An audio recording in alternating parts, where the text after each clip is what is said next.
Hi folks, welcome to the Restoration Couple. In today's video we're going to be revisiting a well-known project on the channel, which is the oak sleeper patio project from 4 years ago, and I think it's about time that we just gave it a little spruce up. It's held up really well. I'll bring you in now for a close-up, but stick around and I'll show you how we're going to transform it back to its original former glory.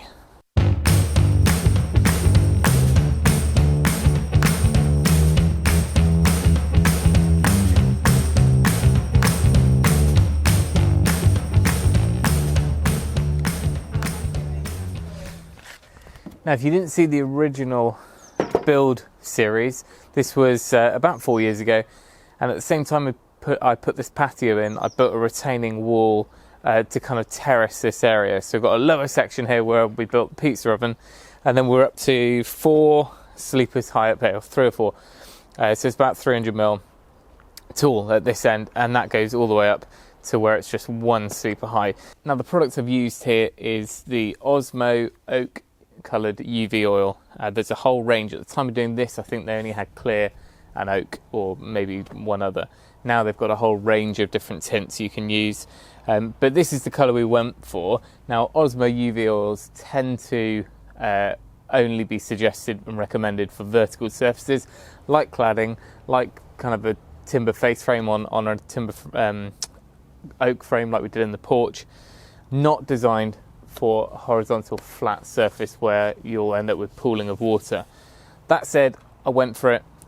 It was a bit of an experiment, and for a good few years, the first few years, it held up really well. Now it's just worn a bit, and we also use this as a step, so that doesn't help matters. But anyway, I'm hoping that just with the belt sander we can take off that top 1/2 mil or something, take it back to some clean, clear wood, and then we'll give it another go. So I've got some 60 and 80. I think 60 is probably going to be a little bit over the top. So we'll start off with an 80 and see how we go.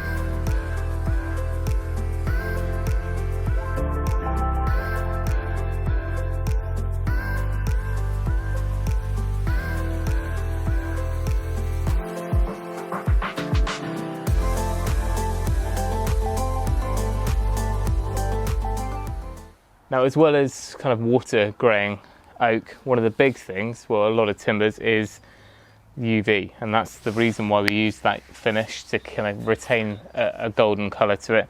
You can use the clear, which is what we did on the porch, and that gives more of a natural golden oak colour.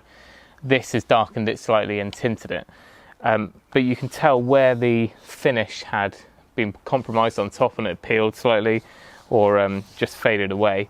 Some of that greying has gone a little bit deeper than what we were taking off with the sander. Now, if I was to go straight over now with the same finish, which is what we plan to do later today, then it might just hide it. But as I've got some, we're going to give this oxalic acid a go, because what that does is it helps get rid of that greying and kind of bleaches it back.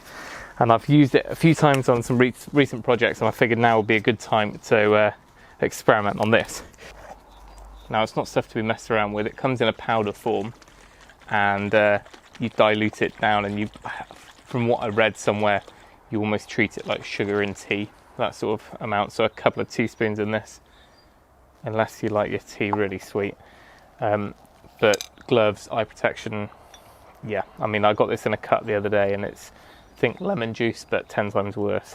I'm going to do it over the whole thing, and then it's going to dry pretty quick in this sun, and we'll just see what effect it has. Maybe on the next one up I'll get a before and after shot.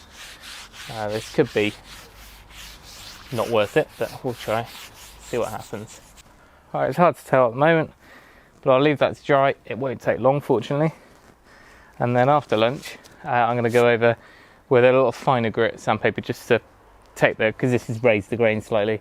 Now while we take a break from this prep work, I thought I'd give you a little heads up for a video I was thinking about doing, which is looking at the 4 or 5 oak sleeper raised beds I've done in the past, or this retaining wall here being one, and doing a kind of comparing the 4 or 5 different methods. And that way I can just give you some tips on what I've learned by doing it myself and what works best in what situations. Now I've had numerous emails over the years, people asking about where to source the oak, what type, using reclaimed or new, and people who have had bad results by using sleepers for walls and things like that. And one thing I would suggest is that when you're trying to buy your oak sleepers, you really need to find out what oak they are, because there's a huge difference between European, French or English white oak and the other end of the spectrum, which is red oak. And the red oak just won't last. It really doesn't, it's nowhere near as durable. This stuff is European white oak. Yes, it's rustic grade, so you will get more knots and it will split a little bit less regularly, but all oak will split, when you buy it green. But if you look at this, nothing's bowed. All of this is completely solid. Remember, the bottom one is in contact with, it's sat on a bed of gravel or a crushed compacted bed of type 1, so it's freely draining.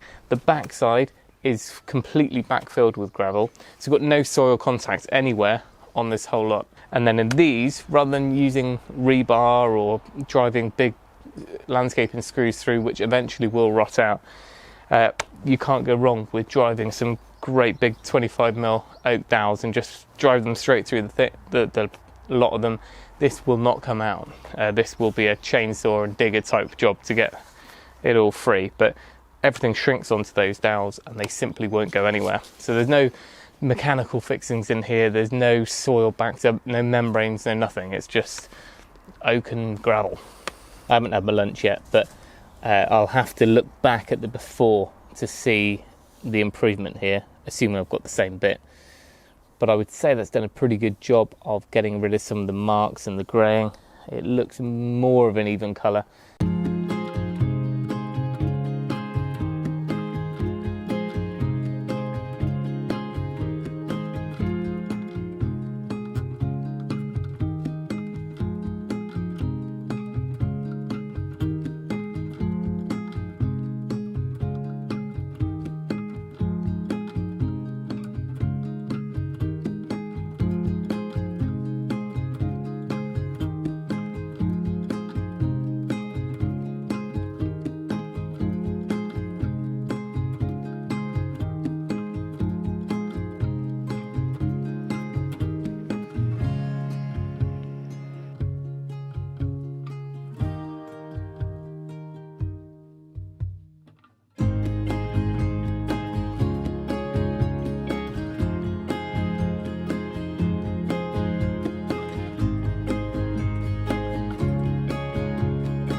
Right, we're a couple of days on now, everything's dried, and as you saw, we got a coat on the top and also on the sides. I just gave the sides a little bit of a rub down. They didn't really need it, but just to blend it all in. What I had found is that side wall, although the finish was intact and doing a great job still, the colour had faded a little bit, so it made sense to do everything. What we are going to do is just do one second coat on the top, and you need to leave a good couple of days because it's fairly slow at drying. But in the sunlight it's been pretty quick. To finish, I'm going to take you upstairs, give you more of an overview shot, and hopefully I'll be able to pick out some of the individual projects from the past few years and we can link to those videos. So this is the overview of the patio, and we did that over a series of 2, 3, 4 videos 3 years ago. So you can go back and find those, and I will link to those. We've got the upper patio, this little section here. Down here we've got the sandstone set, the path. It's one of my favourite projects we've done. That runs all the way down to the little garden farm bit where we've got the veg garden and comes all the way up. Not sure if you're going to be able to make it out, but over in the garden farm is where our pizza inspired veg garden is. So I'm going to link to that video as well down in the descriptions. But if you're looking for a bit of inspiration, I'm going to do a sleeper video this Saturday, which will cover the 4 or 5 different techniques of building a retaining wall or a raised bed using oak sleepers. We've also got the 4 saddle zones there under here. The granite base is ready for our gazebo oak frame that we're going to build here. It's just put off each year. So for the time being, we've got this pull-out awning, which is attached to the wall, and it does a fairly good job until it gets to the afternoon, and then the sun just comes underneath it. But that's tucked away for now, and we're making the most of the sunshine. And of course, the elephant in the room, which was in the background there, which is the pizza oven. This was a project that I did 4 years ago, and it worked out really well. Hopefully we're going to get some bread flour soon, because it seems to be one of those things that is on short supply in the shops at the moment. But we'll be firing that up soon. A load more videos on the food it yourself stuff as well. Down here is that decking project. It may be decking, it may be just a gravelled area for now. We'll see how that pans out over the next couple of weeks. Down the side of the garden here, along that wall, is when we cladded that wall last year, and that was one of our most popular videos last year. Horizontal cladding just on an exposed breeze block wall, smartened it up. We've got some lighting projects to come on there, and also potentially going to crack out the forge, make some ironwork to hang some planters down there, and an automatic watering system. And then our willow tunnel from last year, video on that also down in the description. That should give you plenty to watch over the next few days, if not weeks.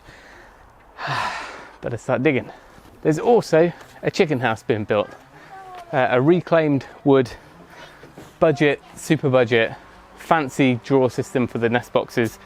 But we've been doing that over the last few weeks or last few days with the kids as well. So just, it's all going on.